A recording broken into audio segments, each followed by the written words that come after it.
What's up, family? It is so good to see you. This is the Endangered Species Unapologetically podcast, your neighborhood barbershop that is full of news, politics, and informed conversations. You know how we do in the shop. We are forging a fair and just world by telling our own stories right here. My name is Devon Morris. I'm manning the last chair in the back of the room.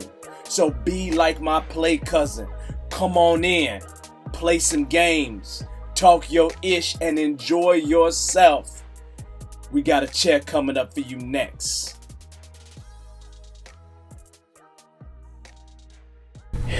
Hello, everyone. Welcome to episode number 13.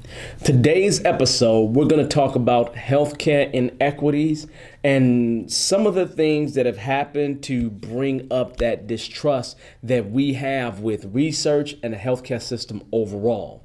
But starting out, I want to tell you a story about a wonderful person that has given us something in her death that has helped humankind out with everything from polio to cancer to AIDS to COVID-19. Let me let you listen to that story right now. This is the story of Henrietta Lacks. Before I tell you about her, let's mention a few of her honors. Portraits were installed in the Smithsonian's National Portrait Gallery and at Baltimore City Hall. A movie named The Immortal Life of Henrietta Lacks, starring Oprah Winfrey. Multiple cities designated Henrietta Lacks Day. Parks, highways, and streets adorn her name. Several traveling exhibits honoring her, like the Gila Project exhibit, the mother of modern medicine. Inducted in the Maryland Women's Hall of Fame, congressional and state resolutions like California's Circle of Promise Day, and honored for Women's History Month. Received a posthumous honorary doctorate in public service from Morgan State University in Baltimore. Recognition of her contributions with an annual Gila Women's Health Conference by Morehouse School of Medicine, and a yearly lecture series established at Johns Hopkins Institute. Truth is, none of these things happened until about 45 years after she died. Her name truly did not become public knowledge until the mid-1970s.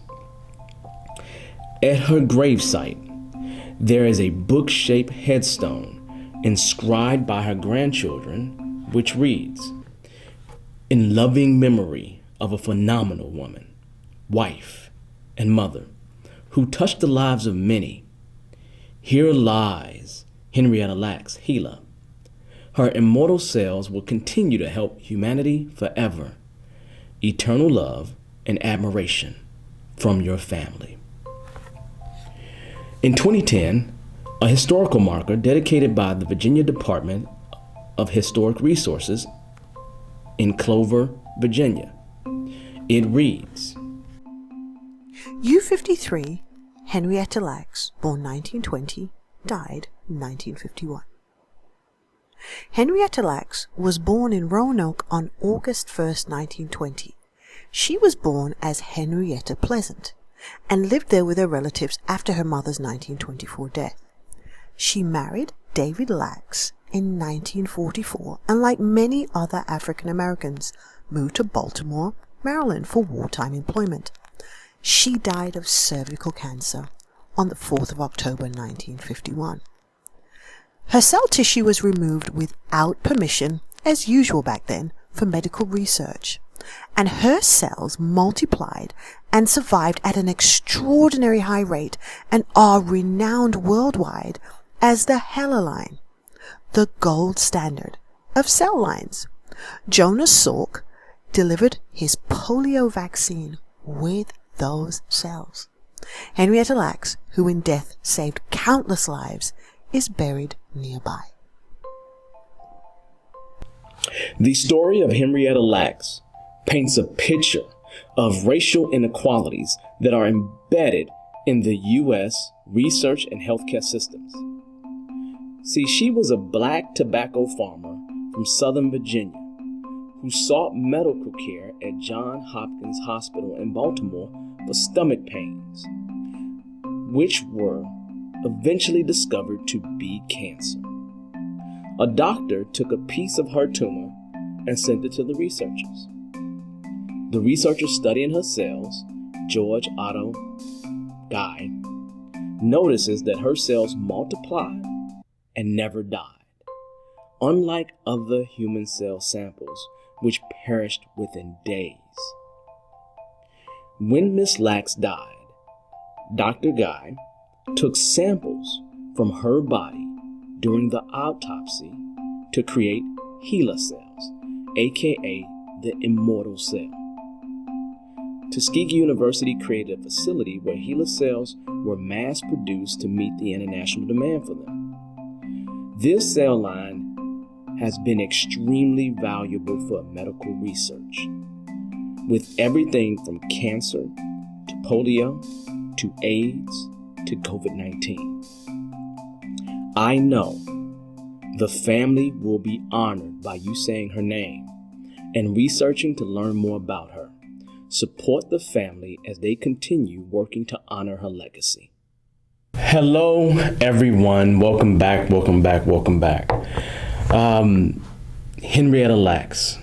That's an amazing story. But it's one of those stories that shows you the good and the bad with health inequities that have happened with African Americans or Native Blacks, or what I'm going to say in general is minorities, throughout the history of the United States of America.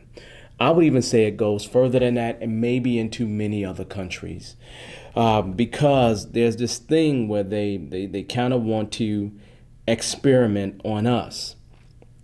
And it's interesting how someone can take something from your body, and maybe it was something that was common practice back then. But I remember reading stories about, at least doing research about that years ago, and how, they knew it was the HeLa cells, and they would name the woman all kinds of names, and those names would never sound anything near black. I mean, it's like Helen or something else with an H that would be a classic H starting, classically Caucasian or white name. And so it's interesting how they tried to hide who this person was through really the 70s, right? Because she died in 1951. And the thing is that literally her family probably is really getting a grasp around that. But understand something. People are producing major medical outcomes. And fundamentally, the family wasn't getting any benefits. So it's almost like if you sing a song, you write a song. Let's say if you write a song, right? And you have ownership of your rights to that song. But let's just say that somebody else took that song, but didn't let any of your family members or anything know about that. With how much her sales have benefited us as a general society, she should be very well celebrated. Because one of the things that it did for researchers in general, probably the biggest thing that it did for researchers that goes above and beyond everything else, is that it went ahead and actually reduced the amount of time that they spent actually trying to keep the cells alive. So, they're over here doing everything to keep the cell alive because the cells would only last for a few days. And now you have this cell that never really dies, and it multiplies, and never really dies, and it multiplies, right? And so if you think about the amount of effort that they were trying to do to keep the cells alive that they had before, and now they're in a situation where her cells just kept living, kept moving forward. Saved tremendous amount of time in terms of research. I can, I'm not a researcher myself, but I can only imagine if I'm trying to keep something alive, how much that helped, how much that effort that takes. And then how much effort it would take if I had cultivated something that I didn't have to maintain at the same level. So if you just think from a time perspective, it has saved a tremendous amount of time for researchers in general. But the problem that we have is that we have a ton of inequities when it comes to medical research, when it comes to healthcare inequities. We could talk about it from a gender perspective. We could talk about it from a race perspective. We could talk about it from a socioeconomic perspective, pulling income in there. We could talk about it from all those perspectives. And the people that don't benefit from that will definitely have been minorities in general. Minorities, because it hasn't only been black folks. Native Americans have had similar problems like this with being experimented on as well. So I won't never say that it's only us, but there are people who have had statues up from what they've done in medical history based on the research that they've done. And the people that have suffered from that have been black folks. The United States government has sponsored things that had a huge impact on black folk. So there seems to be this thing where they have done enough things to us, probably since we got off the boat, okay? Where we don't trust them. We don't trust them. When I say we don't trust them, there is a natural mistrust in the black community for the healthcare system, period, which is probably one of our major barriers in participating in the healthcare system. I mean, if you really think about me, for example, do I go to the doctor as much as I should? Probably not. Probably not. Probably not. Do I feel like I have any health problems? No, maybe a little bit overweight or whatever it is, right? I'm outside of the limits of what I should be, right? My BMI is up higher than what it should be, and maybe I got a little bit more fat than what I should have. I'm definitely not in the classic American, specs, okay? But I've never wanted to go to him because I don't really trust him. And trying to find doctors that look like me, sometimes that's questionable too, because a lot of times things that happen to us, if they bring it into our community, sometimes it's us that support it to get it started. So what you have to recognize is there have been historical events like the Tuskegee syphilis experiment. You think about a major thing like gynecology. You think about slavery in general. You think about, the thought process associated with eugenics. You think about something that people talked about a whole lot during this past election. That was Planned Parenthood. I heard Planned Parenthood come up time and time again. It's interesting, whether there's truths to this or not, we still feel the way that we feel. So truth is, again, I don't go to the doctor a whole ton. I know I don't. Matter of fact, I only remember maybe going to the dentist one time as a kid. One time. I mean, literally one time. And then I did not go to the dentist again until when I was engaged. That had to be like 21, somewhere between 21 and 25 is when I went to the dentist for the first time outside of being a kid. Now maybe my grandmother took me more than once, but the only one I remember is one time. So just that gap from 8 to just, they say, 21, right? That's a long gap. You're talking about a 13-year gap. Now, look, I brushed my teeth with baking soda. I didn't have any cavities. I didn't get my first cavity until I was 30-something. So I've had no incentive to go at all because I've had no pain. But in general, I don't trust these guys. I don't trust them. Because the moment I stepped foot in college, bombarded with information, Now, when I step into college, I'm starting to learn about all these different things that are happening, right? You know, but you take something real simple, like the thought process of eugenics. And eugenics is like human breeding. So like trying to find the best characteristics in humans and breeding. I done dropped my thing, right? So we're not going to worry about that. I'll grab another one, right? So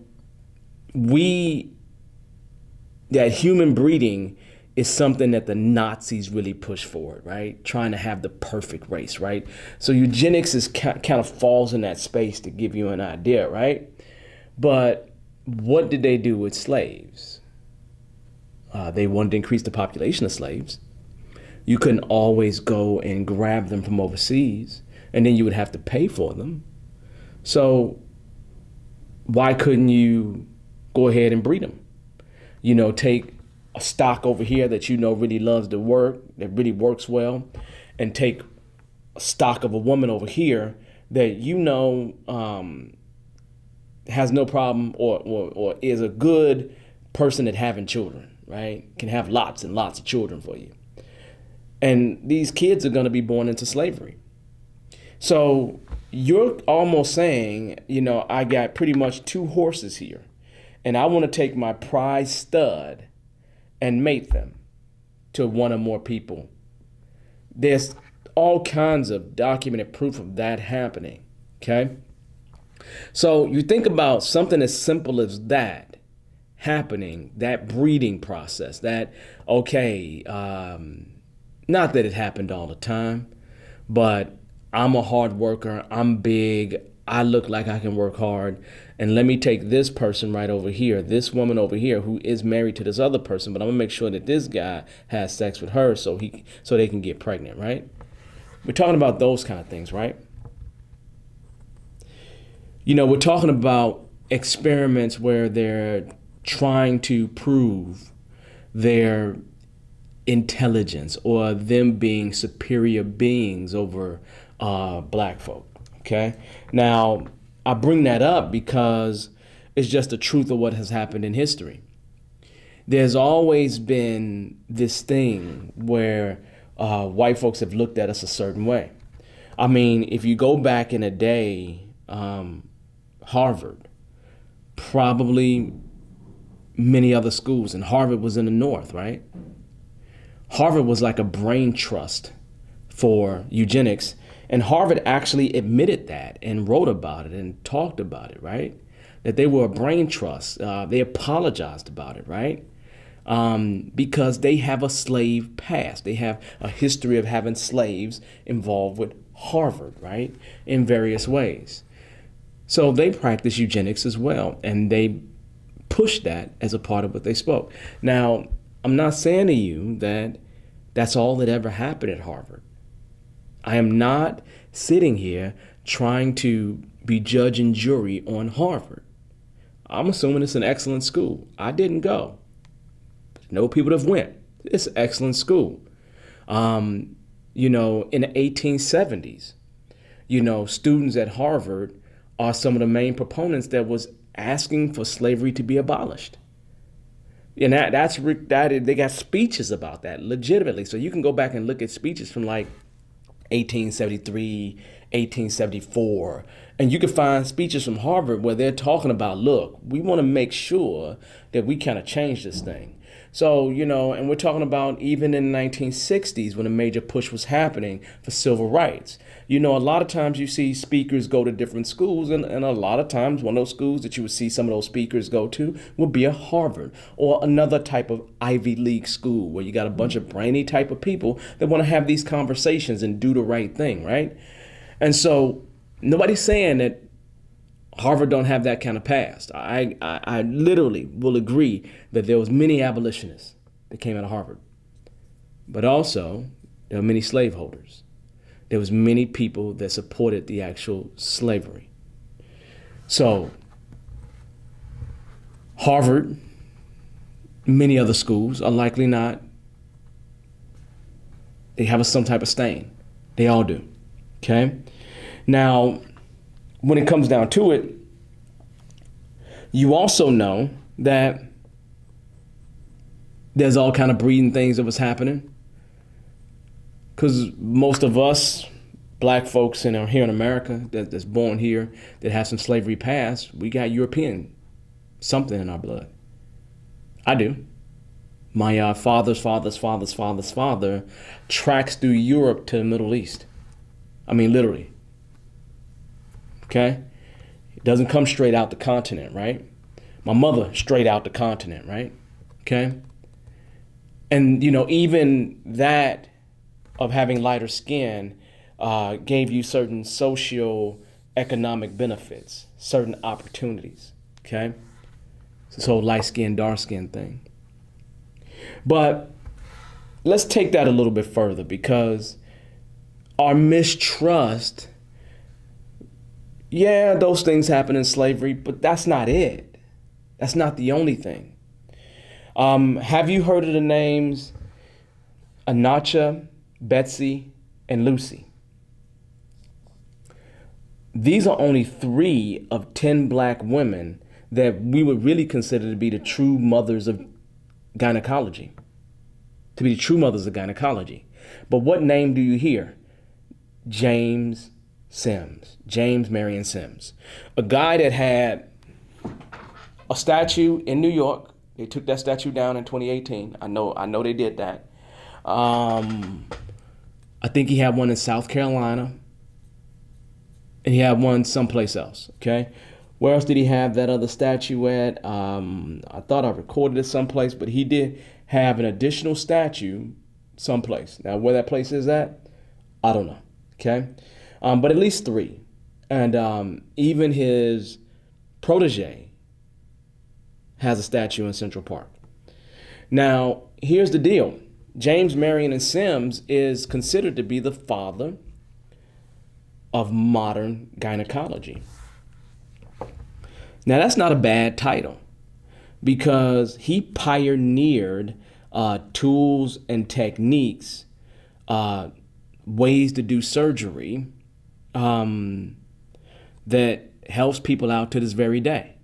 Otherwise, they wouldn't call him the father of modern gynecology. So where does our distrust come up at? Why do I mention 10 black women of only 3 you can name? Because those are the only 3 that have been recorded in, I guess, the experiment books or sheets, or just in the history books. There's only 3. There's actually, it's interesting because I remember seeing this picture of a black woman kind of on her knees on a table, sitting up tall, okay, butt perched on a back of her legs, right? And I remember seeing some black folks, probably her family, peeking around the actual curtain, and it being like 2, 3, 4 white men in there, and him kind of getting ready to do whatever he's gonna do to her. And it's a picture of a nacha, right? And that's just an illustration. And I remember seeing that illustration in college. And I remember hearing about Dr. Sims. And Dr. Sims being one of these guys who basically bought enslaved people. So when I say those 10 women, these are 10 women that he took through surgeries. These are 10 women that he was running his experiments on in terms of trying to fix problems, in terms of trying to solve how you would do gynecological type work. These women suffered. They suffered. There's no question that they suffered. And I'm going to assume if you bought them, right, you felt like you had the right to do whatever you wanted to them. And they could have been people that didn't have any problems. Did they have any children? I don't know. I didn't research into that. I've never researched into that. I just know those 3 names. Those 3 names exist, right? But there was a total of 10 women. So there's 7 who we don't even know about. Some of those women went through double digits of surgeries, double digits in terms of surgeries, with no anesthesia, with whatever tools he was utilizing. Probably fairly primitive tools, because we're talking about the 1800s, right? So this guy is doing these experiments.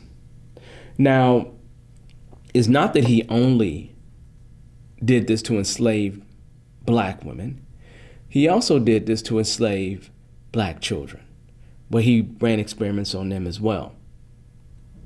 Now, we're talking about a man of this caliber running these experiments, and what do you think that does to the psyche of the black community? What do you think that does to us overall? And what you're going to do is you're going to take another person who we don't look light on. We don't. There's nothing wonderful and great we can say about him. And he has statues places, right? Again, I don't know if they're all gone. I just know the one in New York is gone. It has been taken down, right? Because I remember that one being taken down, right? Because they voted on that one and they took that one down. Even though I guess all the time they got to vote on it. But the idea still remains the same.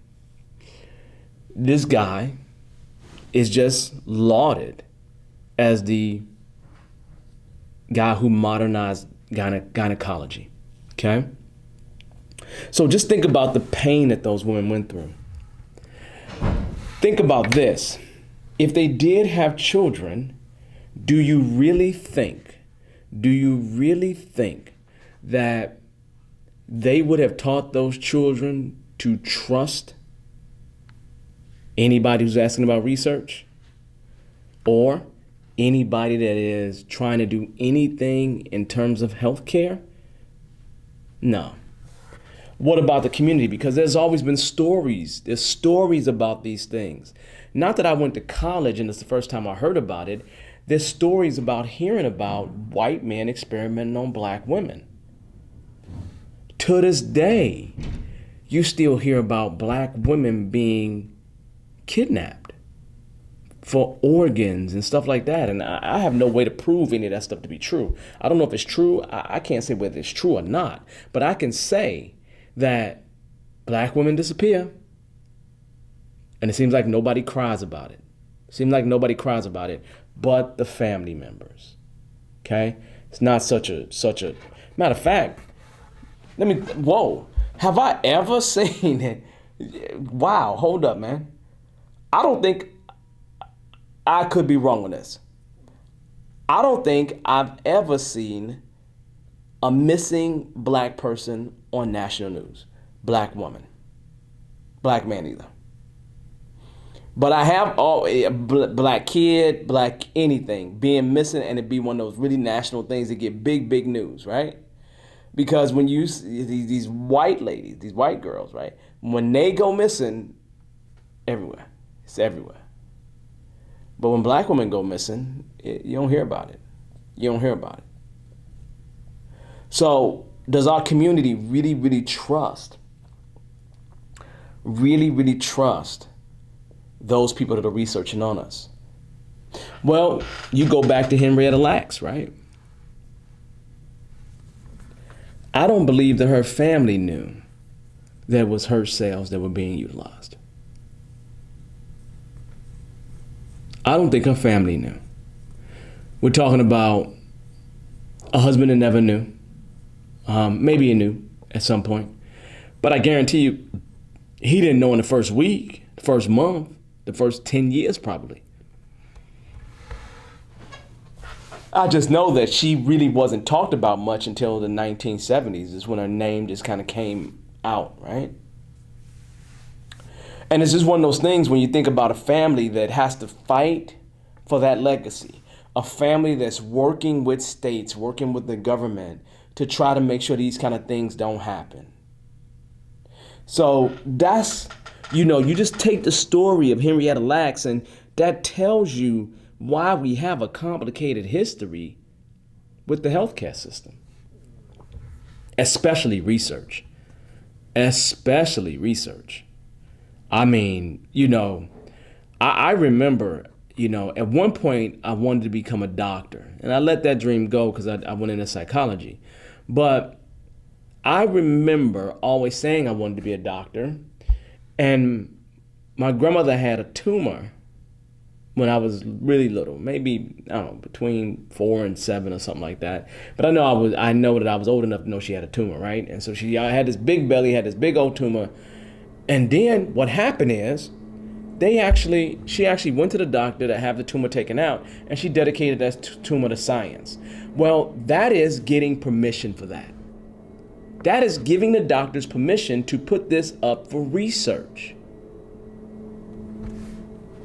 It wasn't getting permission when you sneak a sample or you order some of your underlings to get a sample of Miss Lack without the family's permission. And then create a whole system of things, right? Even to the place where you put her name on it, but you just use the first 2 letters and last 2 letters. Well, the first 2 letters of the first name, first 2 letters of the last name. And then hide it, so then people don't know who she is, right?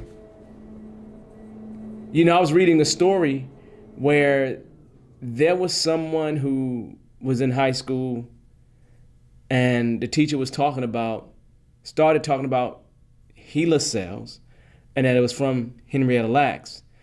And this person, literally, grandmother, was a Lacks. So that person was a descendant of Henrietta Lacks. Grandmother. Can you imagine? Even though as a family, we might feel we're doing such a wonderful and great thing for society whatsoever. But it's like insulin. The doctor or whoever patented insulin gave it away for free. And what do? They change it up a little bit so they can make money off of it. And the truth of the matter is, it is likely they're using HeLa cells to help with things like COVID-19. They definitely used it with AIDS. They definitely used it to solve the polio problem, right? So we know there's breakthroughs. But that family's not benefiting. That family's not benefiting. And if you think about Miss Lacks, she came from Southern Virginia, tobacco. I mean, in Richmond, had one of the biggest tobacco companies that ever existed, right? Right there in Richmond. We won't mention any names, okay? So if she was from Southern Virginia and worked in the tobacco fields or worked dealing with tobacco, maybe that's part of the reason why she had cancer. I don't know. But she didn't go to the doctor until she truly had pain, and probably died 3 months later, because she went in 1951 toward the latter half of the year, and I believe in October she died. So we're talking a situation where you're putting your trust in folks, and they're taking advantage of that trust. That is troublesome to know on any level. Now, I'll tell you, I became interested in researching Henrietta Lacks, okay? I kind of learned about Sims on a whim as a tangent to this next thing I'm going to tell you about, because this is the one that took the cake for me. So one of the things that happened when I went to college is I went on a journey to learn about me. It probably was the biggest benefit that I had in college, period.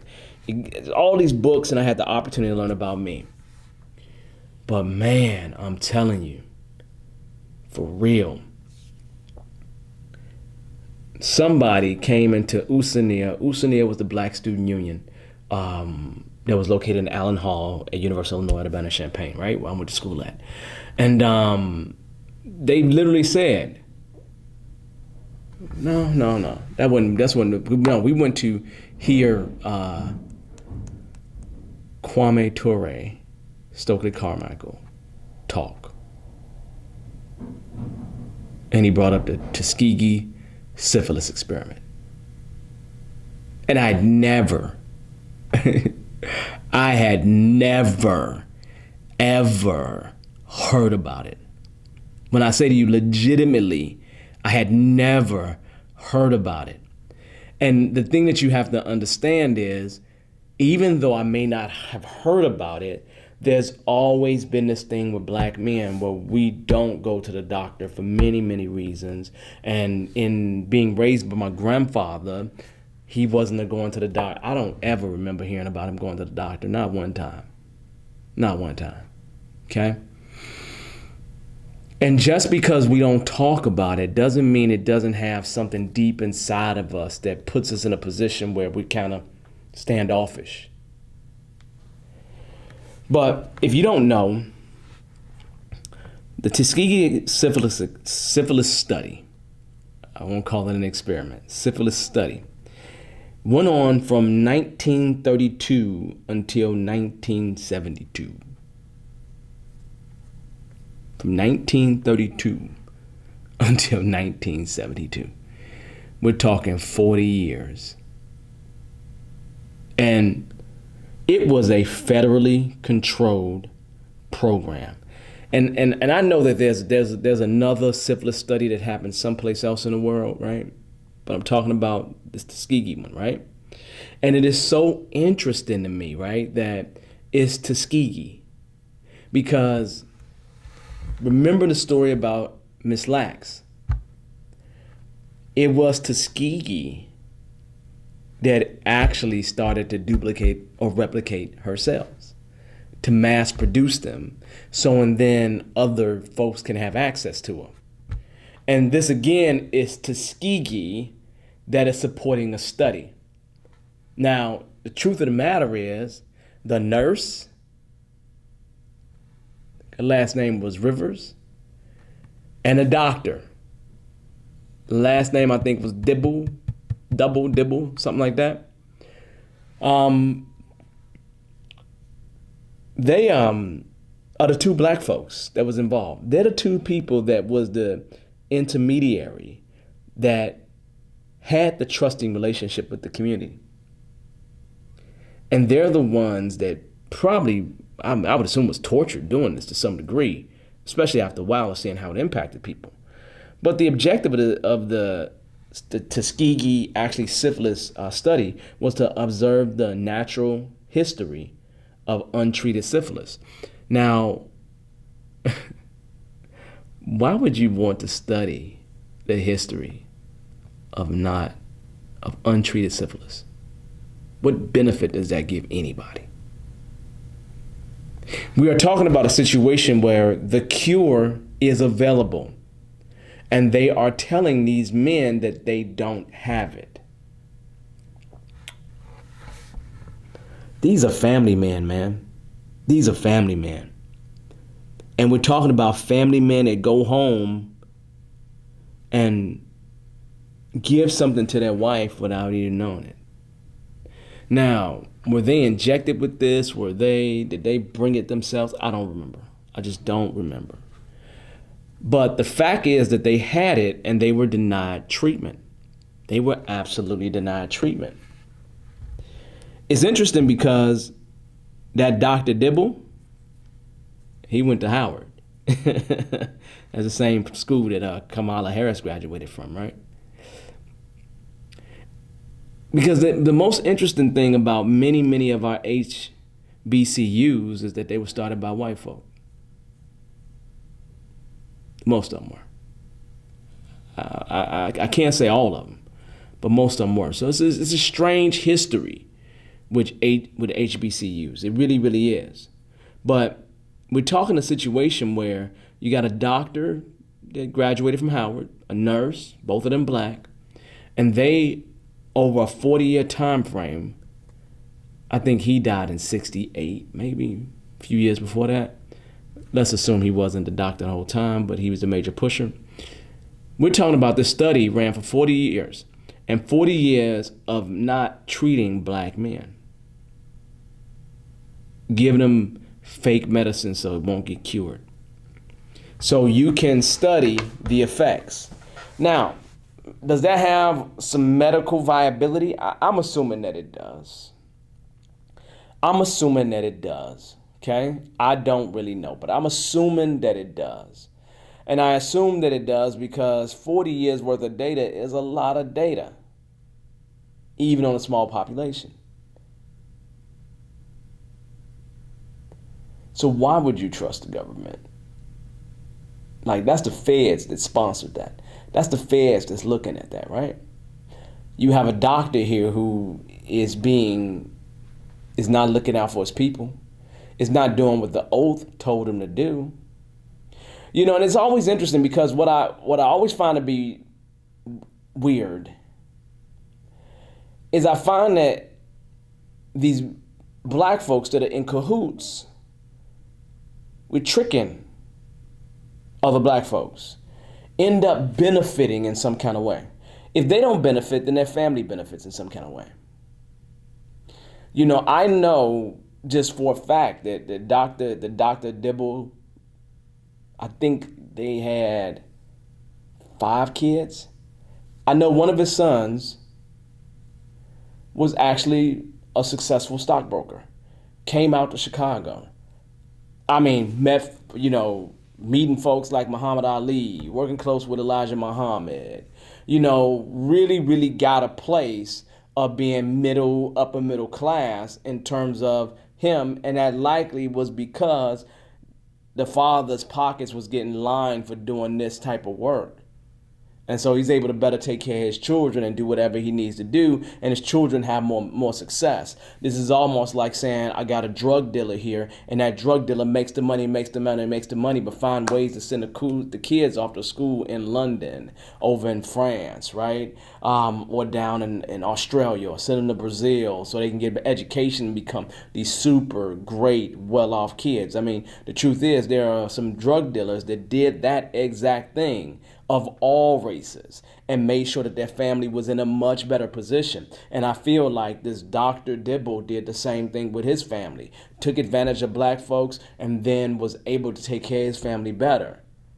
And I would guarantee you that probably if we looked at that family today, they'd probably be middle class. But it probably wasn't worth it in terms of what he did to the community. Because that experiment is something that I remember hearing about, but I didn't know what Tuskegee was, to be truthful, right? And I just remember because I didn't have a room as a kid, and I kind of slept in the living room space, right? And so some nights my grandmother would have all of her girlfriends over, and those girlfriends would talk about a little bit of everything. And some of the things that they talked about was like barbershop type conversations, right? It'd be like true barbershop conversations, okay? And those true barbershop conversations would be things that we can deal with, do, or whatever it is. So it just makes it interesting, okay? So that being said, that caused a big problem. It caused a big rift in the black community. That rift is we don't trust them.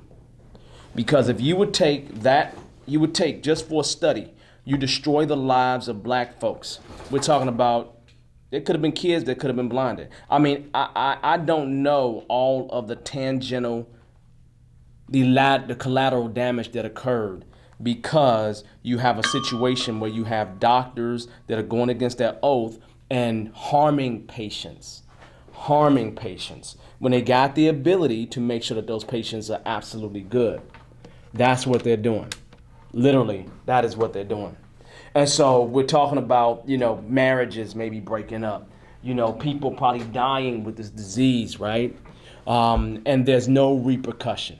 I mean, I think they got some money out of the deal, right? I do think that they sued and got some money out of the deal. But this is supposed to be one of our major institutions. Juxtaposed against the Tuskegee syphilis experiments is the Tuskegee Airmen, right? We're talking about the same school, man. We're talking about the same school. Serving the needs of white folks. It's kind of depressing. It really is kind of depressing. Because I remember hearing about it and I just couldn't find a way to trust these people. I couldn't find a way to trust them. Because if you would do that to people who have your best interest in mind, people who are just a part of the community that you live in, who wouldn't you do that to? I wouldn't do that to my neighbors. I wouldn't do that to any of my neighbors right now. Not a single one of them would I do that to. And so it becomes an issue for us to deal with.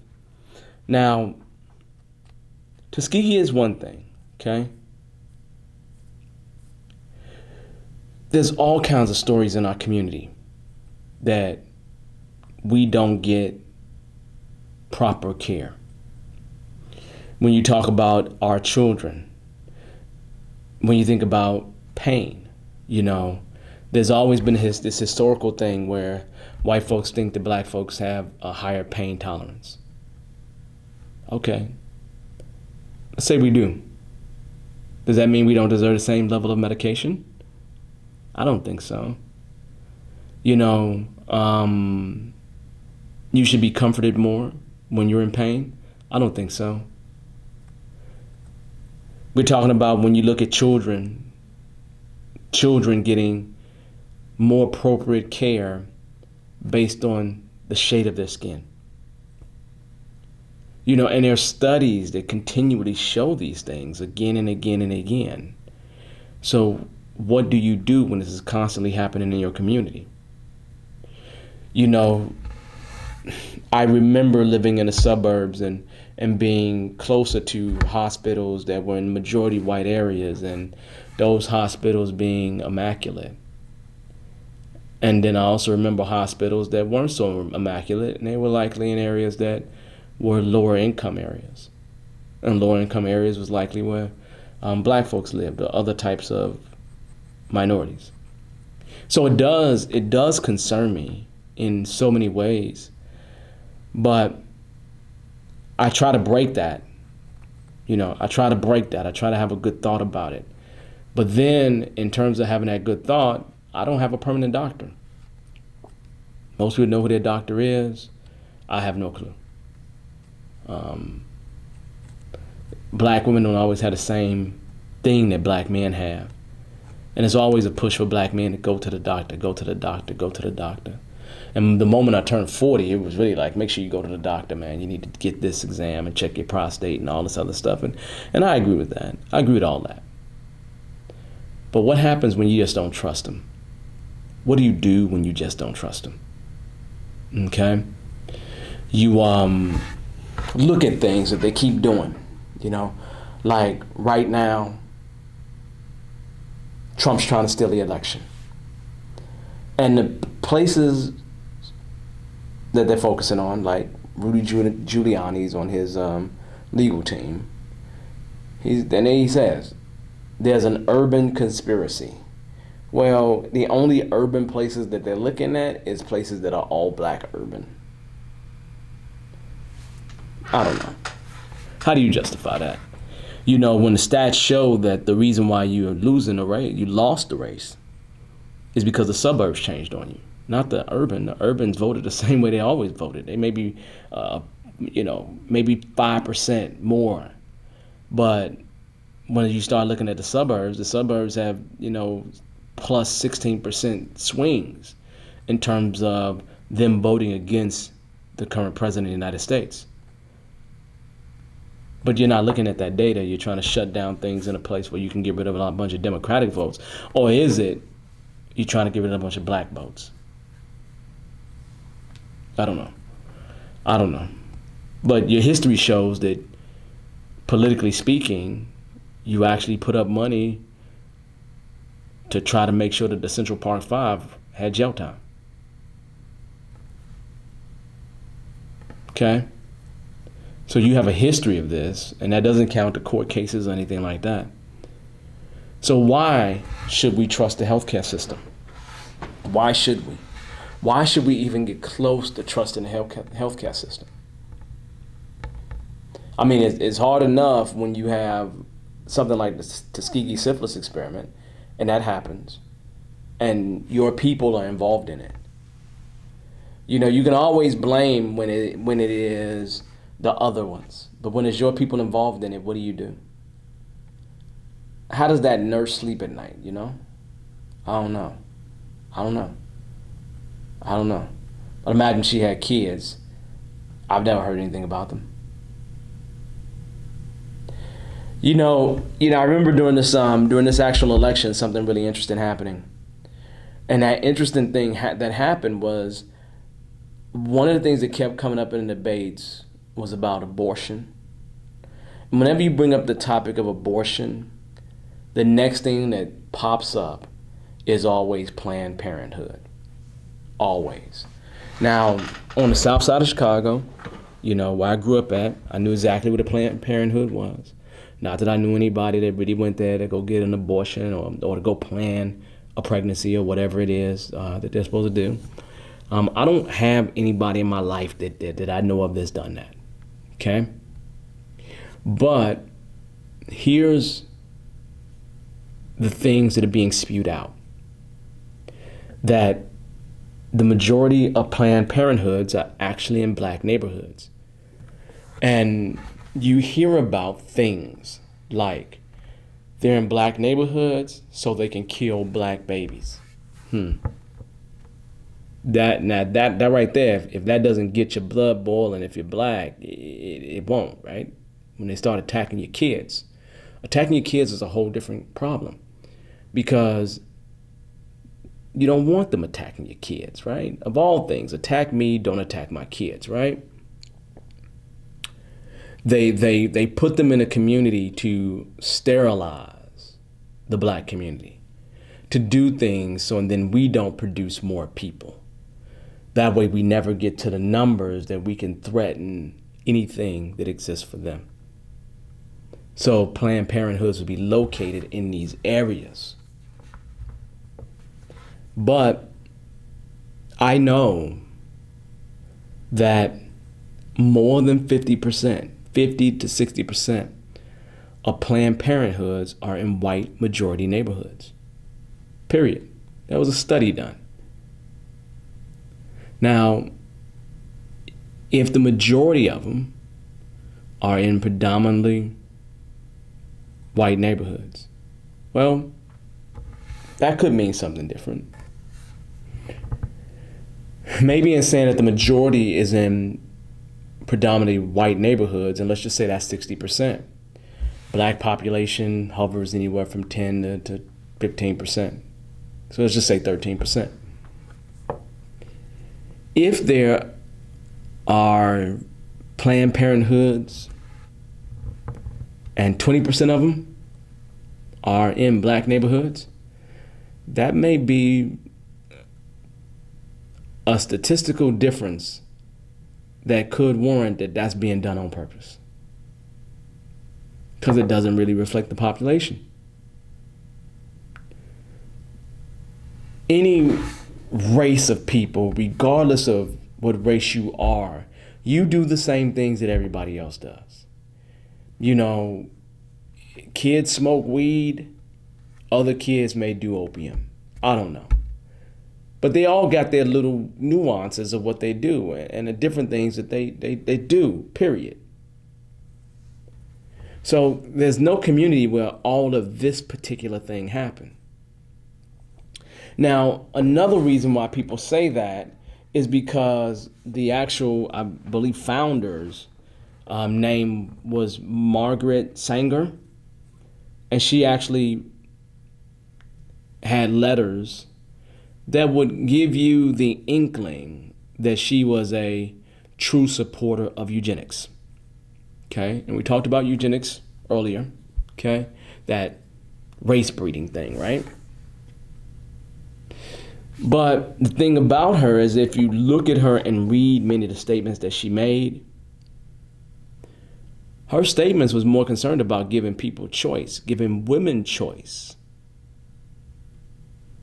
Not saying you have to come do this, but giving women choice so they can build stronger families. And specifically, I remember reading something before where it talked about giving parents choice, giving families the choice to have strong families. Because if you have a kid a little bit too early, you might be in a situation where you're really going to have to work hard to take care of that kid, and those kind of things just happen. What do you say? It just is what it is, okay? So does that mean that she was the problem? I don't know. I just know she talked about trying to give black folks options more than anything else. And I know she supported women more than anything else. Did she believe in eugenics? Probably so. Probably so. But does that mean that people shouldn't have options available to them? People probably should have options. Okay? Now, that's not there for us to fight about pro-life or pro-choice. It's not. I'm not interested in the battle at all. Okay? If you believe in pro-life, that's cool. You believe in pro-choice, that's cool. We can talk about that or anything else if you like to. But it's just untrue. It is not. There's not enough evidence. I won't say it's not true. There's not enough evidence to warrant that fact, though. Now, could it be disproportionately in black neighborhoods? Certainly. Planned Parenthood likely is that way. I guarantee you. I guarantee you. Okay? So that does concern me, because whether it is the truth or not the truth, we still have a mistrust for research and the healthcare systems. So it is almost like I was hearing people talking about QAnon today. And no matter what people would give them as evidence that something wasn't true, they still, regardless, will find a reason to believe it. And there's no way I'm going to be able to prove to somebody that the black community doesn't have these kind of issues. I wouldn't even attempt to, because I know we have a strong history of things not going so well, so right. Okay? I know that for sure. Okay? So, bringing this to today, we are disproportionately catching COVID-19. We are disproportionately dying of COVID-19. And I would guarantee you that it's not one factor. It's probably a combination of race, gender, social economics. Guarantee you it's a combination of those things. You know, it doesn't change the fact that we have more frontline workers, more essential workers than many other people do.